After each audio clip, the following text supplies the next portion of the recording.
Bonjour, bonsoir, moi c'est Néné et je suis accompagnée de ma très chère Ndaya. Vous écoutez Le Thé Noir. Dans cet épisode, nous allons vous parler de ce qu'est l'instinct maternel. Bonne écoute. Hi. Hello. Hi Ndaya. Nidia. Oh Dédé, je vais raccrocher. Je vais tout couper. Voilà, c'est comme ça que je l'appelle quand je veux l'embêter. Nidia. Ouais, c'est comme ça que Parce que Ndaya, c'est compliqué. Ouais, c'est trop compliqué à dire pour les Londoniens apparemment. Donc on m'appelle Nadia, on m'appelle Nadia, on m'appelle Ndaya. Et Voilà. ouais, ça va. Je sais pas si ça s'entend, mais je parle du nez. J'ai le nez complètement bouché à cause d'une allergie. Mais on est là. Voilà, On est ensemble. notre Ndaya nationale commence à perdre des points de voix dès que l'hiver, le froid pointe son nez. Aujourd'hui, c'est Bdaya. Ndaya. Bon, à part ça, tout va bien? Ben, tout va bien. Écoute, je suis dans ma vie de mère au foyer, là. C'est très bien. C'est vraiment... c'est très agréable. Beaucoup de repos. Je suis en train de gagner enfin un peu d'énergie. C'est trop drôle parce qu'à chaque fois que je parle avec quelqu'un et qu'on me dit « Ah, est-ce que tu as regardé telle émission ?» Je dis « Oui, j'ai tout vu. » J'ai tellement le temps. Ouais. Je suis à jour sur tout. Genre, Love is Blind, ça a à peine sorti, j'ai tout vu.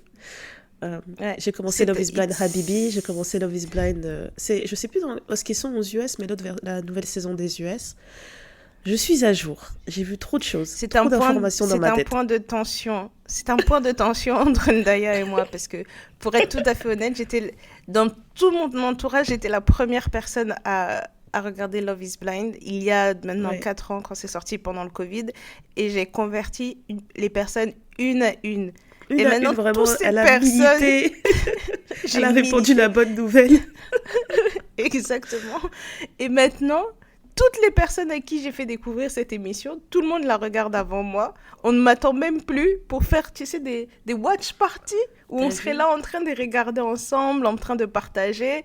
On t'a Donc, trahi. j'y suis plus.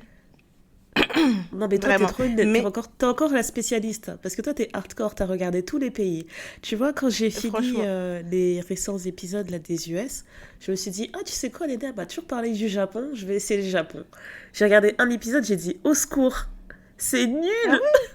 Mais non, c'est marrant, ils s'insultent avec respect. Non, mais tu sais quoi, Néné? En fait, j'ai du mal avec les gens qui sont trop timides. Et là, tout le monde est timide. Ils se parlent et quand ils rigolent, ils mettent la main devant la bouche alors qu'ils ne se voient pas. Il faut... J'en pouvais plus.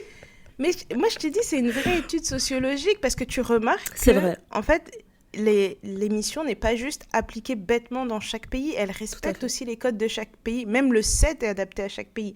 Ouais. On n'est pas là pour faire la propagande de Love is Blind, mais pour faire la transition avec le sujet du jour. Dans la première saison de Love is Blind US, la toute première saison, il y a 2 couples qui se sont mariés et qui sont restés mariés, et il y a un des couples qui va avoir un bébé. Il s'agit de Barnett et Amber, et ils vont avoir un petit bébé. Ouais. Ils ont pris tout leur temps, même si on peut dire que la chose a été faite à l'envers, ils se sont mariés, ils ont fait tout leur truc, etc. Mais aujourd'hui, ils ont annoncé, parce que du coup, il y a Lauren et Cameron qui ont maintenant un podcast. Et ils ont annoncé, c'était les premiers invités de ce podcast-là, ils ont parlé de leur aventure dans Love is Blind, etc.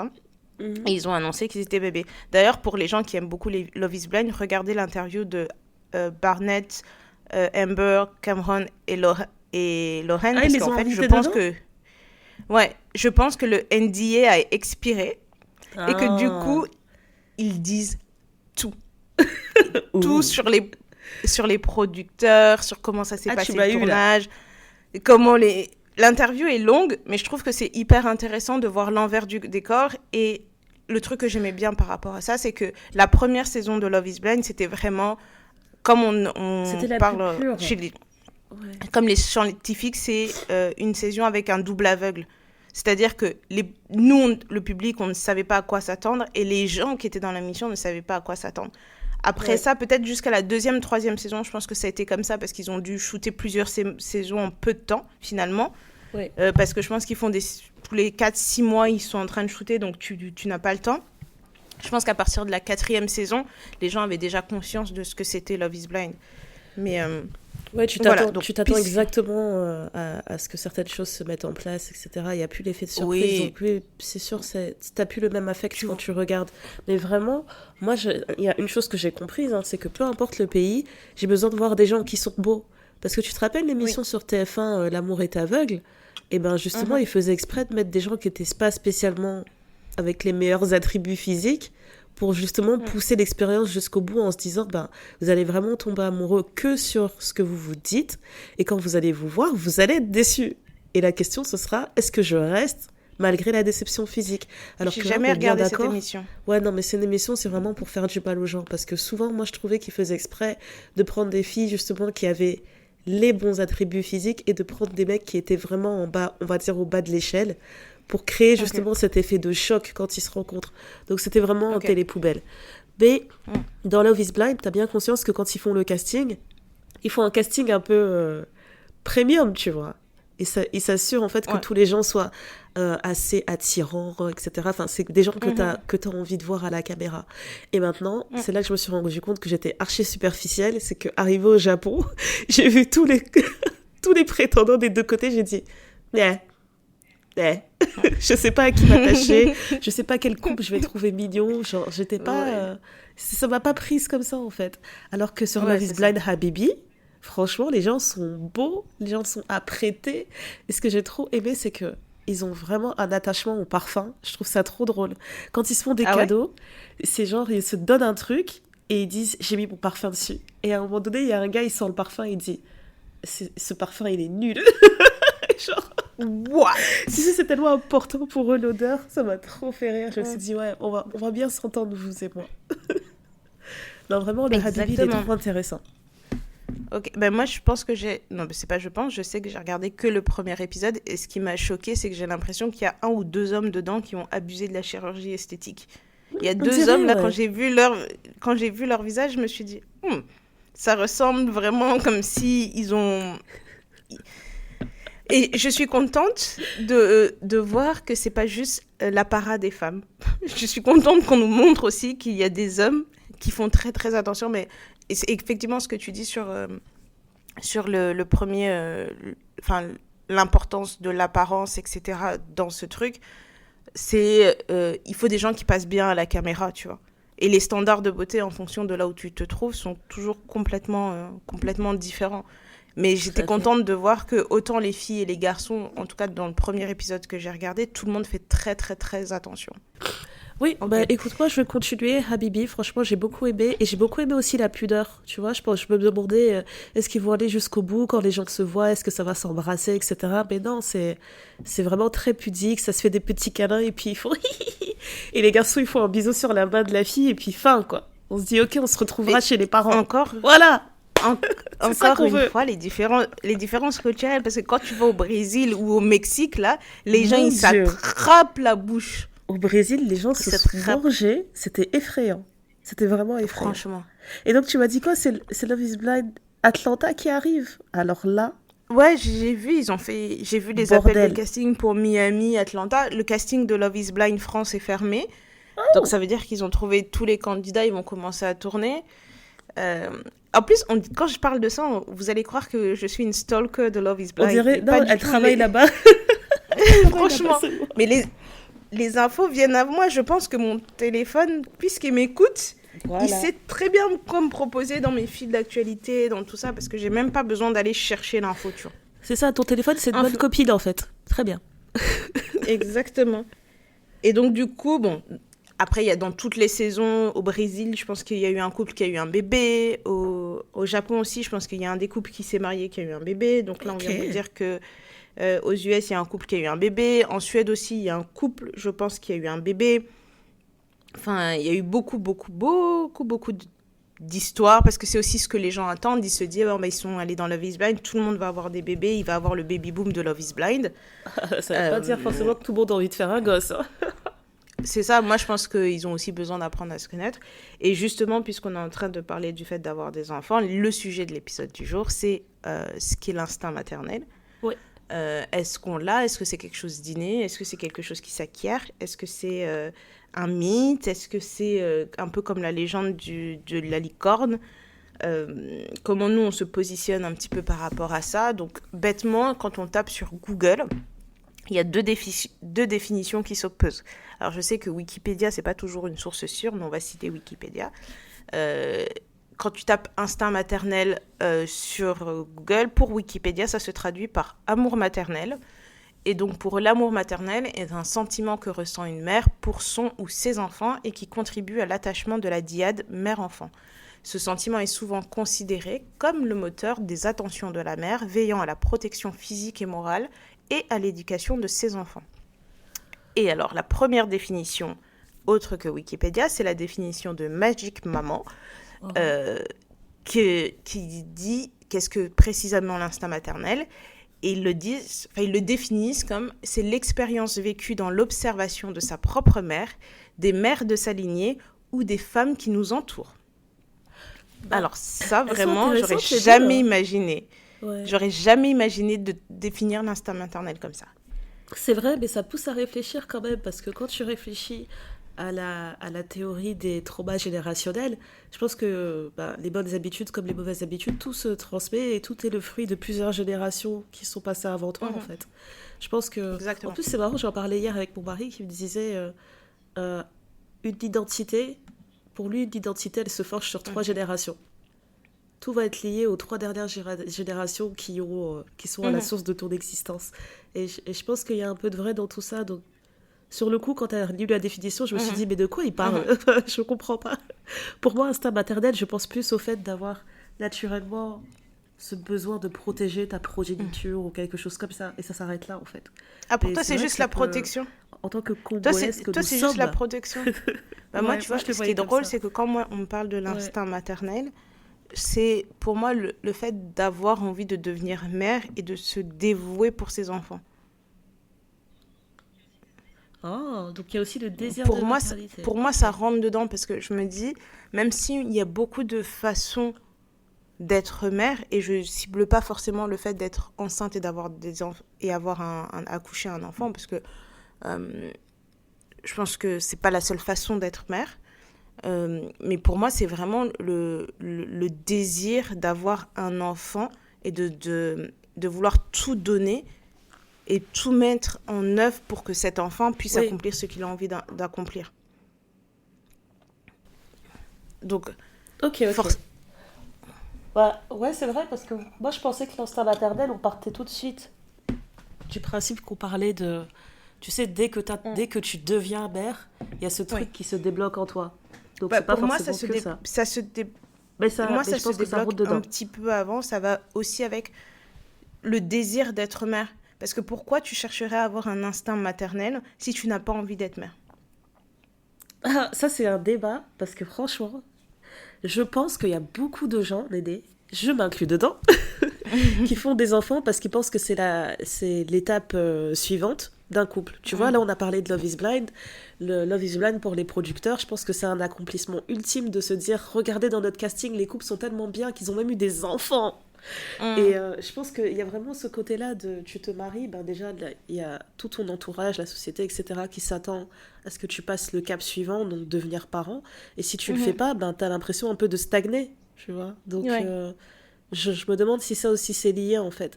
Est-ce que parmi toutes les femmes qui ont donné naissance cette année, elles étaient toutes pleinement conscientes que c'était elles qui avaient envie d'avoir un enfant, ou est-ce qu'elles réagissaient à un dictat ? Ça, j'ai un doute. Et franchement, tu sais, à chaque fois, on en a déjà discuté plein de fois hors podcast, mais vraiment de tous les gens que je connais, s'il y a un pur désir de maternité que j'ai connu dans ma vie, c'est toi. Tu vois, j'ai rarement connu des gens qui étaient aussi sûrs de vouloir être parents un jour, tu vois. Qui étaient vraiment sûrs et certains comme ça de un jour je serai parent, en fait, peu importe ce qui se passe. Je fais du spoil, mais tu me dis si je me trompe, mais pour moi, à chaque fois qu'on va parler de plein de projets, l'aîné, c'était... Alors, je sais pas ce qui va se passer là, je sais pas ce qui va se passer ici, mais ce qui est sûr, c'est qu'un jour, moi Néné, je serai la maman de quelqu'un. Oui, c'était vraiment comme ça que je le voyais. Après, alors, j'ai toujours conçu... Alors, je ne pense pas avoir autant martelé autour de moi que j'allais être mère. Parce que pense que c'est quelque chose qui est très enfin, très intime, pardon, pas inné. Je pense que j'en ai parlé aux gens qui me sont proches et surtout à la façon dont je voulais être mère. Je trouve que c'est vraiment, vraiment quelque chose de très, très intime. Ouais, Surtout quand tu sors un peu des schémas classiques. Tout ce que tu fais qui n'est pas dans les schémas tracés, c'est toujours un peu compliqué. Mais c'est vrai que ma vie, je l'envisageais avec un ou des enfants. Mais de la même façon que j'ai une vision très claire de où est-ce que j'ai envie que ma carrière me mène. Les portes que j'ai envie de m'ouvrir, les choses que j'ai envie d'accomplir dans ma vie. En fait, effectivement, ça fait partie des choses que je savais que j'allais accomplir dans ma vie. Et tu sais, c'est une conviction où tu te dis, je sais que ça va arriver, comment je ne sais pas, mais je sais qu'un jour, ça se fera partie de ma vie. uhum. Euh, donc, ouais, effectivement, enfin, c'est un truc. Alors, je sais pas si, pour moi, enfin, parce que on m'a toujours dit que j'étais très maternelle comme personne. J'ai toujours tendance à prendre soin des autres. On en parlait justement avec des collègues cette semaine. Enfin, bêtement, c'est l'anecdote la plus pourrie de l'histoire. Mais on va chez Apple parce que j'ai un problème avec mes AirPods. Rendez-vous chez Apple, sur ma pause déj, j'ai une de mes collègues qui me dit oui, il n'y a pas de problème, je vais t'accompagner, comme ça on déjeune à côté. Je dis ok, super. On arrive chez Apple et tout, et en fait, c'est comme il pleuvait énormément, tu sais, ils te font comme au Japon, là où tu mets ton parapluie dans un sachet pour éviter de mettre Ouais, de l'eau partout dans le magasin. Bref, on sort du magasin, on va déjeuner, etc. Mais tu te retrouves avec un sachet plastique en fait. Et donc, oui, ma collègue était en train de péter un plomb, mais moi, j'ai pas de poche, qu'est-ce que je vais faire avec ce truc? Bah, instinctivement, j'ai dit, donne-le-moi, je vais le mettre dans ma poche, j'ai des très grandes poches, on le jettera après. Elle dit, t'es vraiment ma petite maman, quoi. C'est un réflexe de maman, en fait, grave. de se dire, C'est ne trop toi. t'énerve pas, on va trouver une solution. On va trouver une solution, tout va bien, ma chérie. Tout va bien. Et donc, c'est vrai que j'ai souvent cette tendance-là, quand je suis avec des gens, de faire attention à des choses auxquelles d'autres personnes ne feront pas spécialement attention. J'ai, Ndaya le sait, mon téléphone peut sonner en permanence avec mes frères de «Ah mais t'as fait ça à C'est manger, la t'as fait quoi à hotline. manger? T'as fait quoi à manger? Bon bah Comment tu fais j'arrive!» ça? Comment tu fais truc? Oh mon Dieu, il n'y a plus de papier toilette. Qu'est-ce que je fais? Néné, qu'est-ce que je fais? C'est scandaleux. Et j'ai un niveau Mais de patience pour ça. C'est, ouais, pour moi, ça rentre dans le côté de maman. Je sais pas, je dis pas que toutes les mamans doivent être patientes, etc. Mais moi, dans ma conception oui, d'être mère, c'est qu'il y a un moment, tu dois être très, très patiente parce que l'être humain que tu vas avoir en charge d'éduquer et d'élever, il vient pas avec tous les codes. Tu vois, tu as le modèle de base et c'est toi qui le pimpe derrière. C'est toi mais qui fais que surtout cette que personne bien éduquée et tout. non seulement tu lui enseignes des choses à cet enfant, mais tu dois les répéter. Parce que c'est pas parce que tu as dit une chose, tu lui as appris une chose une fois que c'est rentré. Non, il va falloir C'est bien ça. répéter.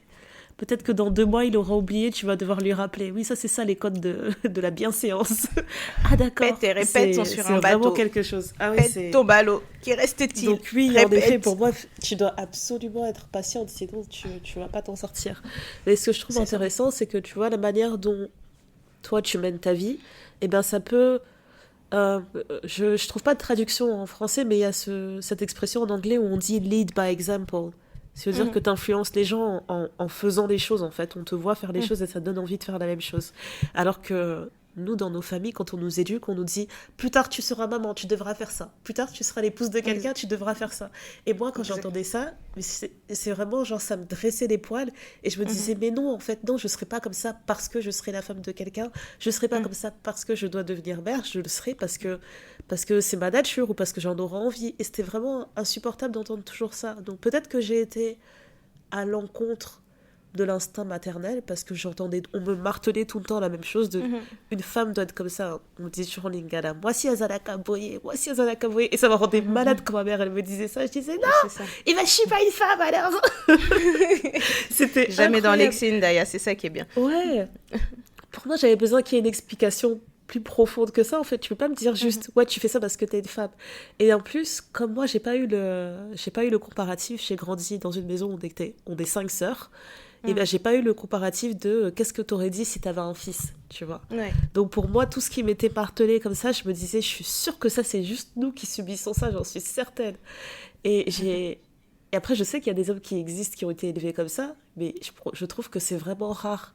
Et c'est pour ça Mhm. que j'ai un peu du mal avec le concept d'instinct maternel parce que j'ai l'impression que bah, ça te responsabilise, ok, mais ça déresponsabilise le père, quand il y a un père.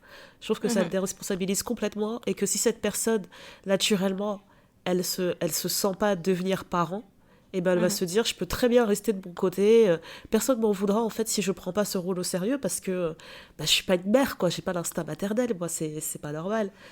Ouais, c'est Et ça. dans mon parcours de grossesse, en tout cas dans les suivis de grossesse que j'ai eus, je l'ai toujours ressenti quand j'allais à des rendez-vous gynécologiques par rapport à ma grossesse, par rapport au suivi. On disait littéralement à mon mari, ouais, vous pouvez rester dans la salle d'attente, vous n'êtes pas obligé d'entrer.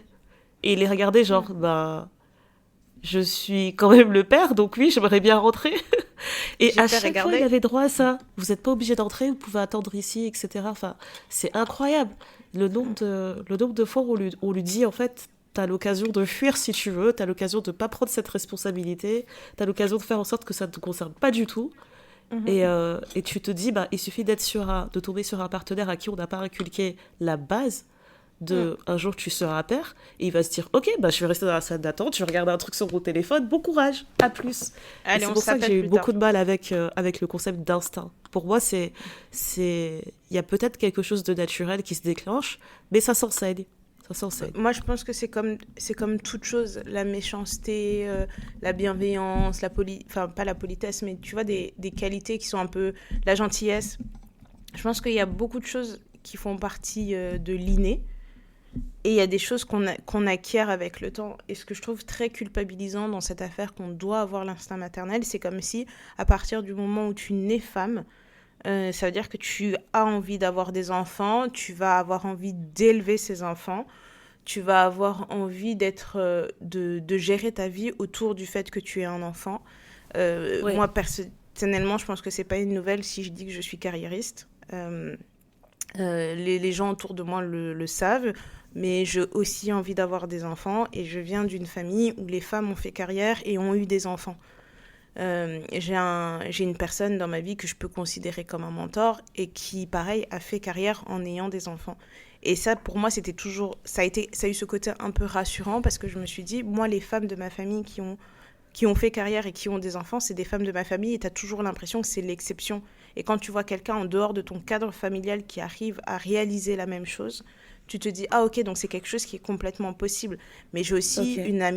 une amie très très proche qui a fait le choix de pas forcément faire carrière, elle travaille, mais pour elle c'était important d'avoir un emploi qui permette d'avoir du temps pour ses enfants, surtout quand ils étaient petits, parce qu'elle voulait être là quand Ouais. ils étaient petits. Maintenant qu'ils sont un peu plus grands, elle se dit que bon bah voilà, je peux me remettre un petit peu dans ma carrière, je peux travailler plus, je peux augmenter mon volume horaire, etc.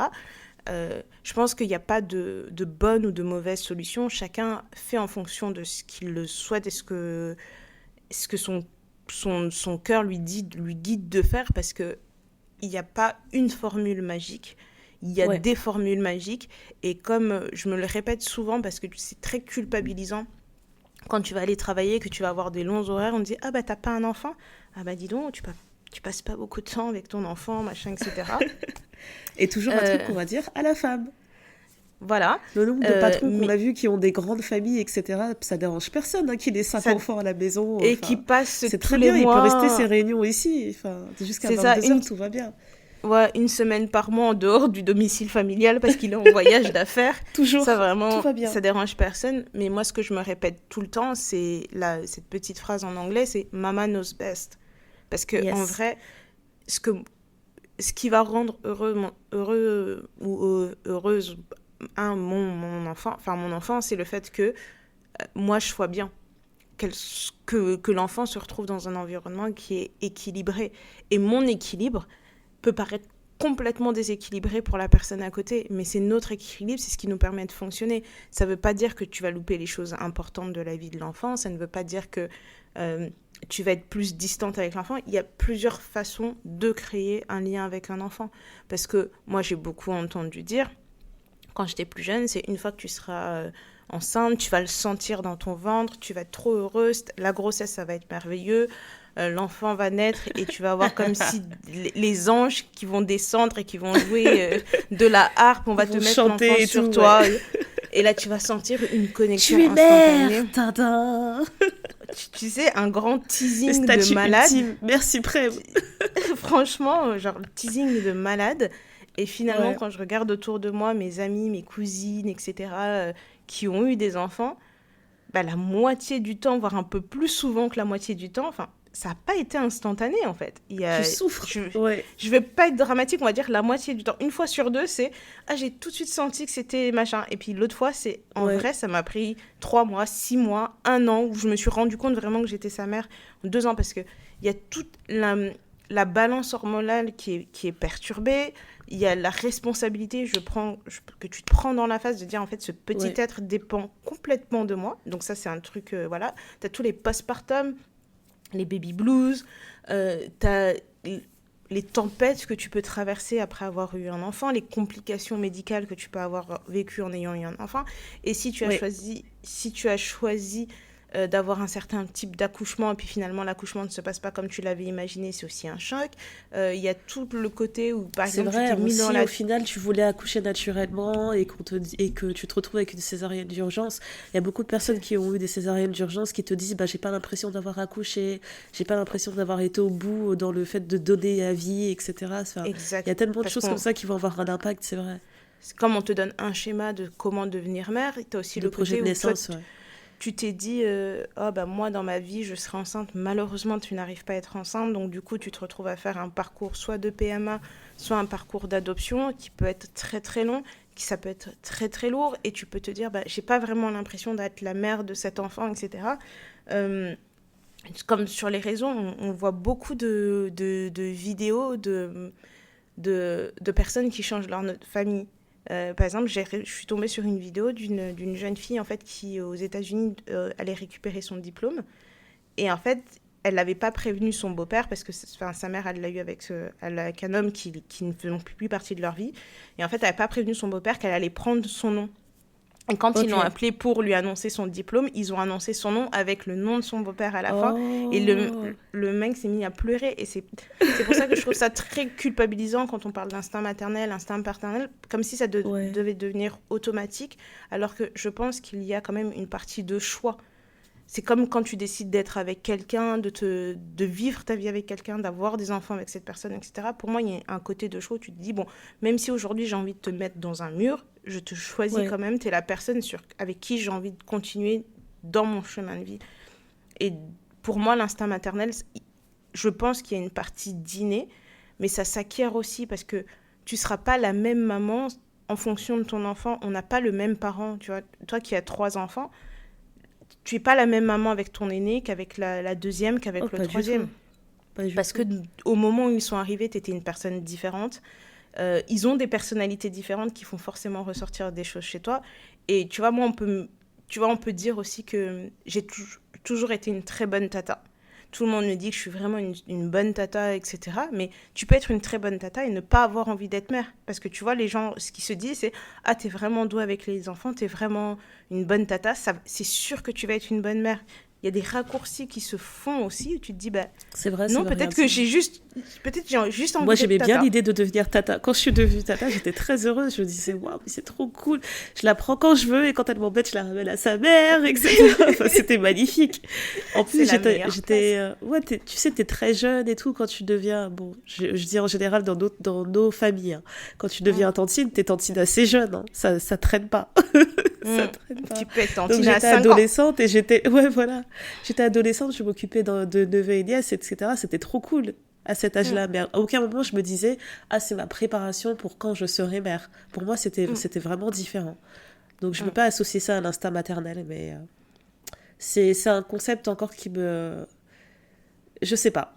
Donc je pense que je suis plus proche de la première définition que tu as donnée de Wikipédia Mhm. plutôt que de la deuxième. Mais la deuxième est intéressante, ça à approfondir. Peut-être Mais qu'on à pourrait quel faire un moment? épisode où on parlerait en fait de comment les différentes générations affectent et tout notre personnalité, mais c'est, C'est ça. elle est particulière cette définition. En fait, elle m'a prise de court, donc je sais pas trop comment raisonner là-dessus. Mais à quel moment tu t'es sentie mère?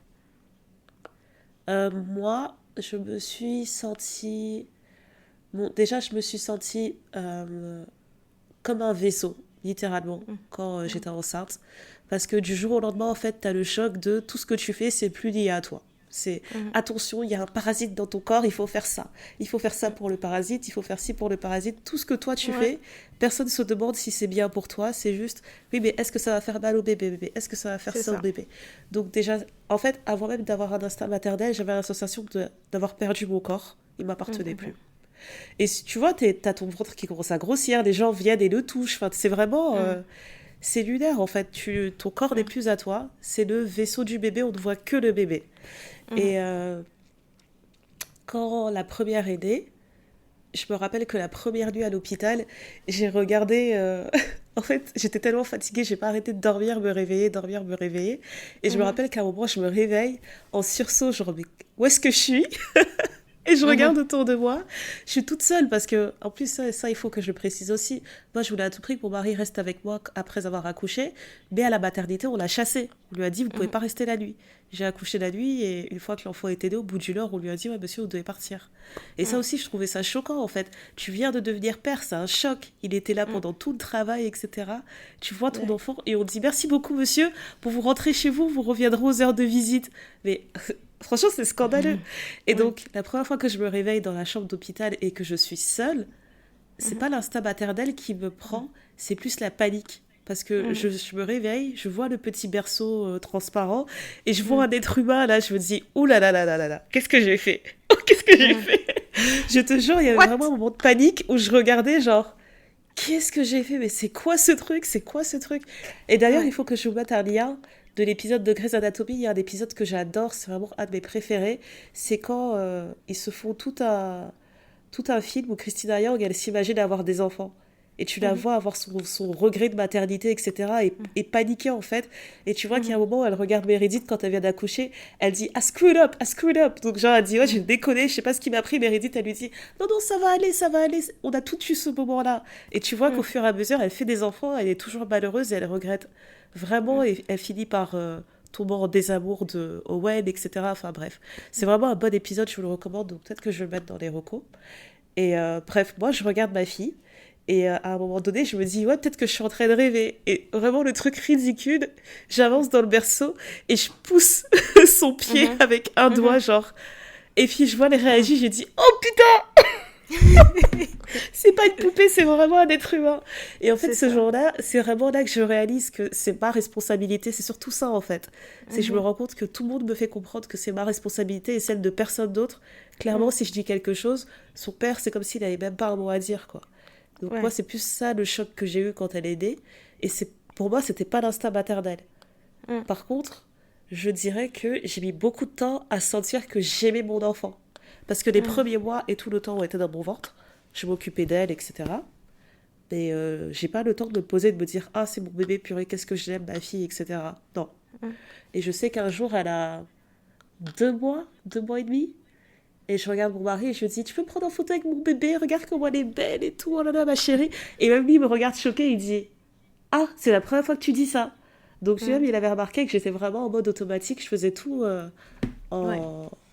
Ouais, je faisais tout en automatique, je réalisais pas. Donc je pense que la petite, elle a 2 mois et demi. Et là, je réalise vraiment que, oh purée, je l'aime bien et tout, c'est ma fille. Ouais. Ça prend son temps, Bah, franchement, ouais. Carrément. Carrément. Enfin, hein. pour Ouais. moi, alors moi, mon parcours est Je te différent pose la parce que même question, ouais. ouais, le parcours est différent parce que j'ai décidé d'adopter l'enfant et je pense que je l'ai raconté dans l'épisode spécial qu'on avait fait où je raconte ma vie. Parce que moi, j'ai vu cet enfant et je me suis dit, c'est mon enfant. Il n'y avait pas de, tu vois, il y avait pas de questions, etc.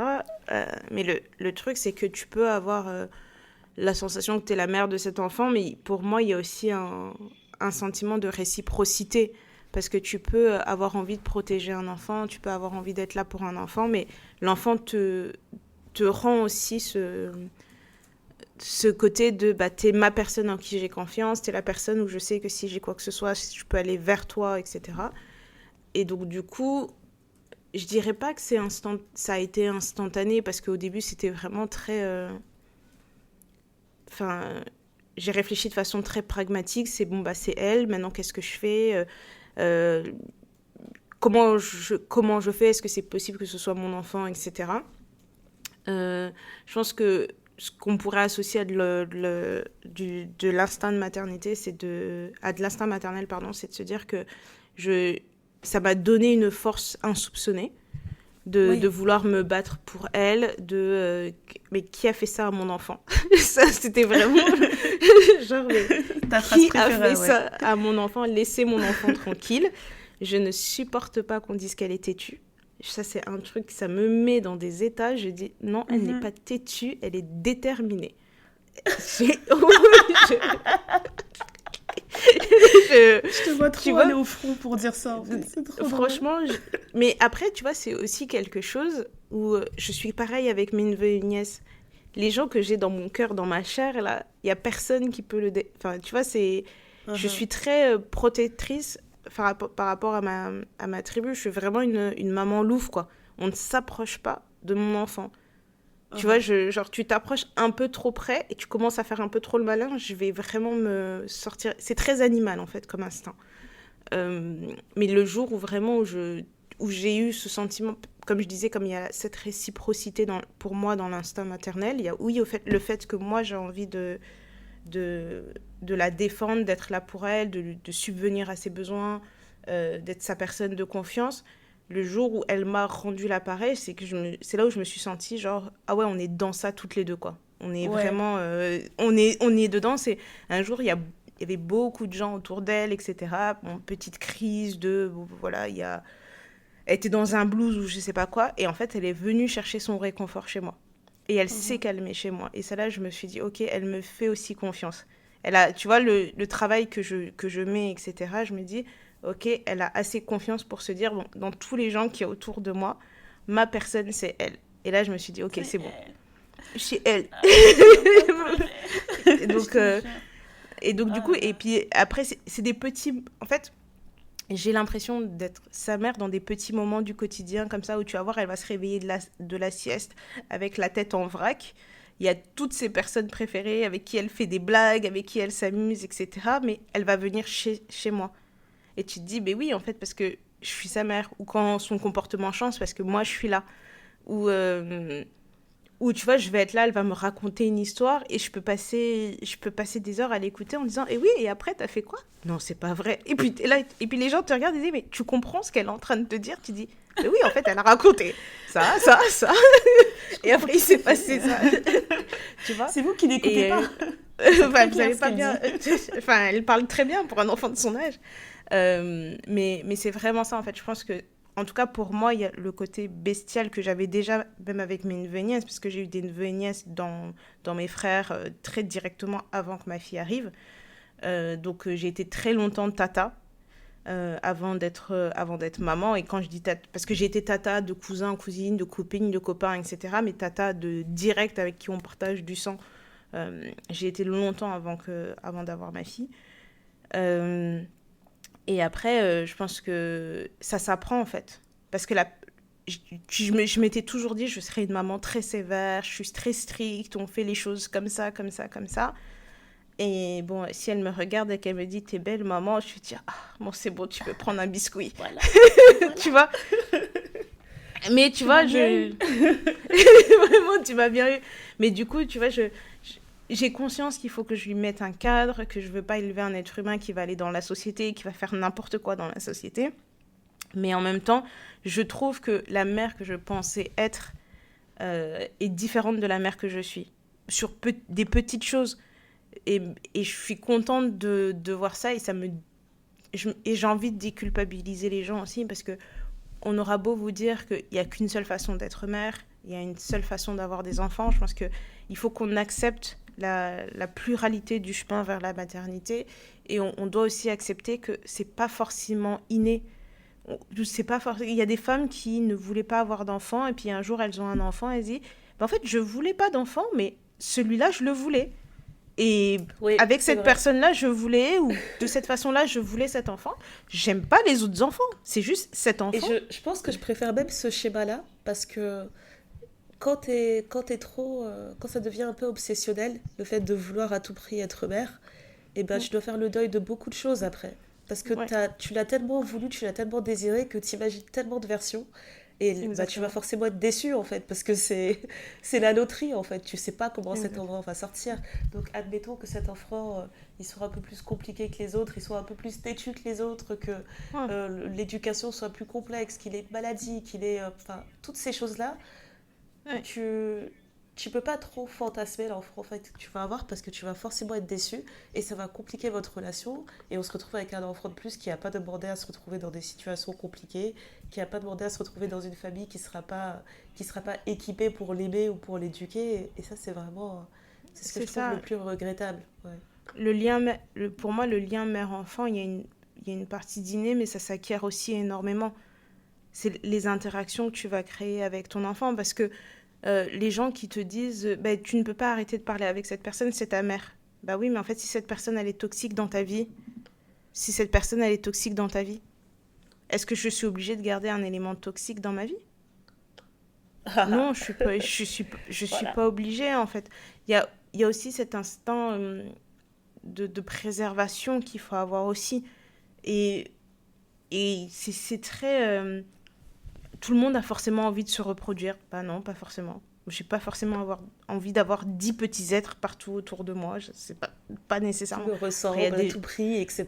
Oh là là.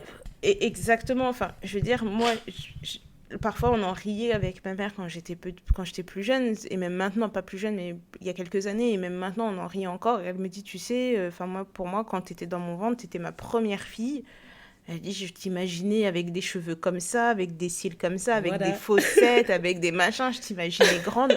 J'ai dit, bah t'as tout raté dans ton dessin, madame. T'as dessiné avec la main gauche, c'est pas possible, parce que vraiment, Elle a dit, elle t'imaginait avec des fossettes et tout, c'est trop Mais drôle. oui, Genre, elle a vraiment non, vu des petits détails comme ça. Elle a dit, oui, elle aura ses petites mais oui, fossettes. mais parce que elle a des fossettes. Alors, elle a Oui. des fossettes. Après, mon père a beaucoup de cheveux. Il a des longs cils, etc. Donc, elle s'est dit, bon, bah, Elle s'est prendre dit, mes ouais, ma fille, elle fossettes. va sortir comme ça. Vous êtes C'est pas ça. prêts. Elle a dit, elle va prendre mes fossettes, elle va faire prendre les cils et les cheveux de son père. Elle aura un teint un peu chocolat. Elle fera 1,70 m. Rien, rien du tout. C'est franchement, c'est trop drôle. Tu vois, genre, En et plus, c'est, en moi, fait, je la regarderais, je dirais, bah alors t'es déçue ou... Parce que tu me dis ça, enfin, je voudrais comprendre. non, Qu'est-ce que mais ça veut dire? en fait, moi, c'est le un C'est mètre trop drôle. soixante-dix qui m'a achevé. Je me suis dit, le un mètre Ouais, soixante-dix, pourquoi? D'où elle a pourquoi? sorti ça? Les J'ai calculs dit, sont pas bons, madame. mais elle-même, elle fait pas 1,70 m. Mon père, il est pas petit, mais il est pas grand non plus, tu vois. Donc la Mais c'est pour ça que je probabilité, comprends pas pourquoi elle a imaginé ça. 1,70 m, elle disait, non, mais je trouvais que ça faisait bien. J'ai dit, ok. Delusional. J'étais là, j'ai dit, ok. Et après, bah, mon petit frère qui vient juste après moi, il a des longs cils, il a beaucoup de cheveux, il a des fossettes. J'ai dit, donc, il y a un truc où tu m'as arnaqué, en fait, madame. C'est le loto. Après, bon, c'est... Mais je pense que ça rentre... Donc, tout ça, pour moi, tout ça, ça rentre dans le jeu aussi. Ça me fait rire. Et même quand tu parles avec tes parents, quand t'es un peu plus âgé, maintenant que je suis une adulte, on peut parler de certaines choses. Et tu te dis, bah, en fait, t'imaginer des choses sur ma personne. Est-ce que t'es déçu de la personne que je suis devenue? Est-ce que... tu vois? Purée, non, mais ça, c'est une question Non, mais dangereuse, hein. Je sais pas si j'oserais demander ça, Non, moi. mais parce que... Est-ce que t'es déçu? Non, imagine, on te dit oui. Je m'en remets Non, mais jamais. parce que, tu sais, je pense qu'en tant que parent, tu aussi projettes beaucoup de choses sur ton enfant. Donc, tu vas voir ton enfant qui chante bien, tu Ouais, vas dire, ça va être Céline Dion. Tu vois, ou tu ouais, vas, voilà, c'est Andrea parti. Bocelli, tu te dis, bah voilà, c'est bon, on va l'inscrire.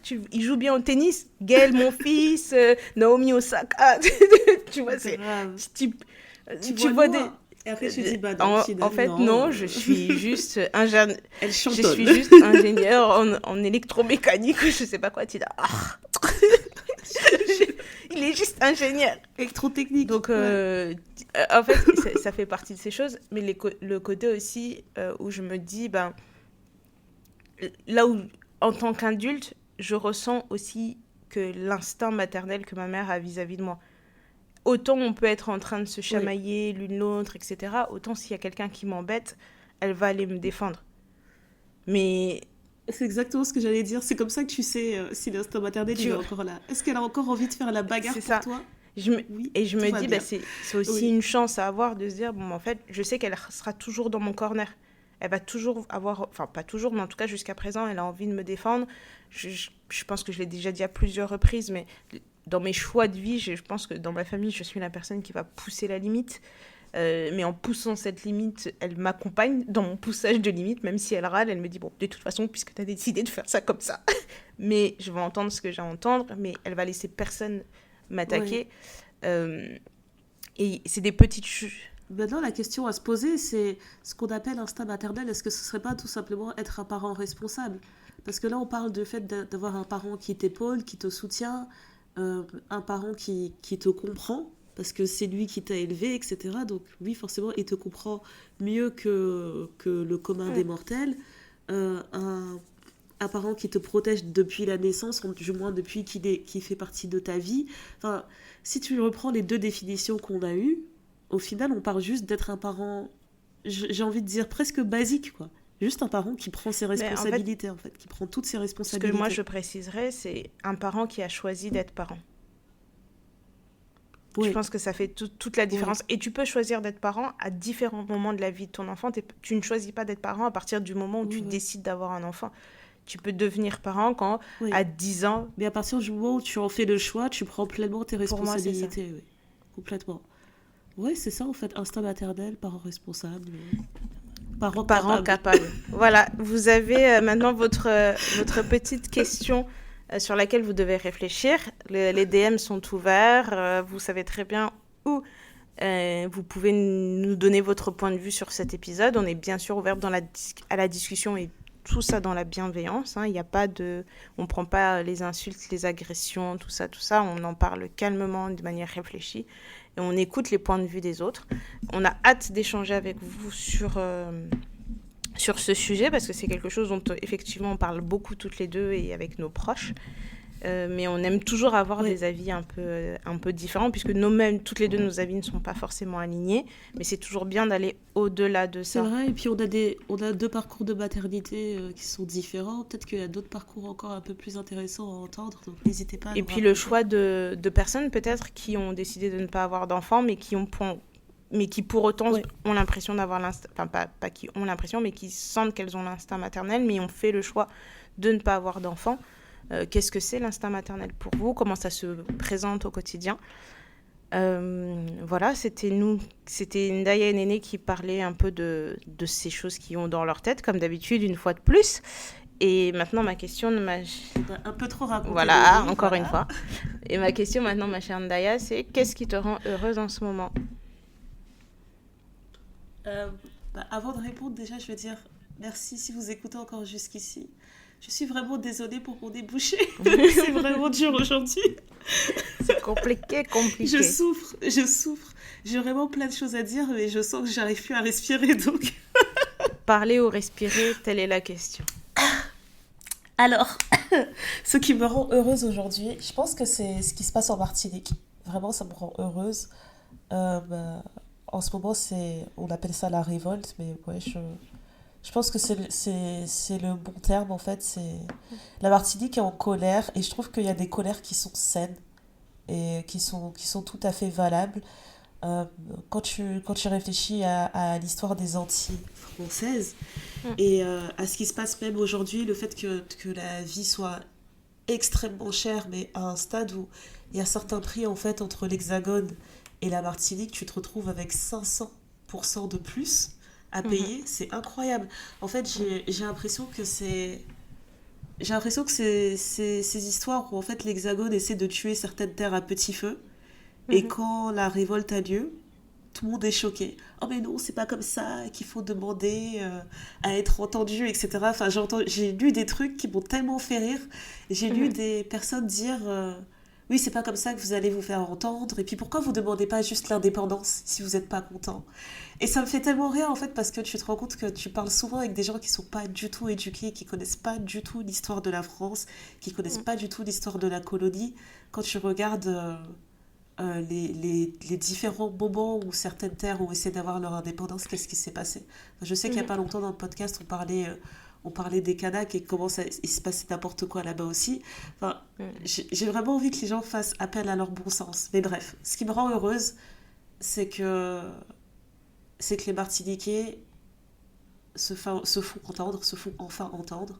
Et j'espère que ça va pas tourner au drame, parce que jusqu'ici, j'ai pas entendu qu'il y avait des personnes qui étaient décédées ou quoi que ce soit, Mhm. suite aux différentes émeutes qu'il y a eu avec des CRS. Mais voilà, j'espère juste que chaque Martiniquais va rester safe, va se faire entendre et qu'on aura un changement positif sur leur manière de vivre. Voilà, on est ensemble. Euh, et toi, qu'est-ce qui te rend heureuse? Choupinette. Ouh, choupinette, carrément. Euh, Qu'est-ce qui me rend heureuse en ce moment? Bah, rien de particulier, hein. Vraiment, je suis... je On suis... respire. Ouais, je respire, ouais, c'est ça. Je suis en vie, je suis en bonne santé. C'est ça qui me rend heureuse en Tu ce moment. respires mieux que moi. Voilà, Savoure. franchement, je savoure ce moment avec beaucoup d'entrain, quoi. Euh, En vrai de vrai, il n'y a pas... Nya. Tu vois, il n'y a pas de... Ok. C'est un monocorde, quoi. Je suis pas dans le mal. Je suis pas dans le Ok. hyper bien. Il n'y a pas un événement en particulier qui me rend plus heureuse qu'un autre. Hmm, Alhamdoulilah, ça j'essaie... va. Ouais, c'est ça. Franchement, alhamdoulilah, Tout ça simplement, va. voilà. Voilà, je respire. Je suis en vie, je suis en bonne santé et c'est déjà pas mal. C'est très bien. Franchement, c'est très bien.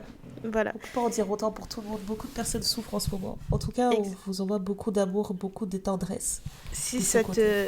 si nos petits épisodes hebdomadaires peuvent vous permettre d'avoir un petit rayon de soleil dans votre semaine et passer tout le Grave. mal qu'on vous souhaite vraiment, tout le reste, là, c'est pas nécessaire. Ce n'est pas Voilà. nécessaire. Alors, vous savez où nous retrouver, sur Instagram, sur Twitter, bien sûr, on l'appellera pas comme l'autre lettre là qui veut dire des choses étranges. Non. Bien sûr, on n'est pas dans les groupes Facebook. Vous avez l'adresse mail, not gonna lie si vous voulez nous poser des questions un peu et que vous avez envie de rester anonyme. Voilà, c'était Ndaya et Néné du Thé Noir Podcast et on se dit à très bientôt pour un nouvel épisode. Bye!